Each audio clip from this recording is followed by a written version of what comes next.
The 29th of Shawwal, a day not just in the calendar, but a reminder of a timeless command from our beloved Prophet. Convey from me, even if it is one verse, Sahih al-Bukhari, Hadith 3461. This simple hadith holds a deep responsibility. Share even a single verse, a hadith, a beneficial thought. It doesn't take a scholar, just sincerity and the intention to spread light. Dawah isn't only on the minbar, it's in the everyday moments, a message, a video, a conversation. When you pass on knowledge, you light a path for others and earn reward even after you're gone. Keep the flame of Islam alive in hearts. Share, remind, uplift.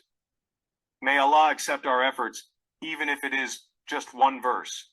Today is the 29th day of Shawwal, a time to reflect and a call to action.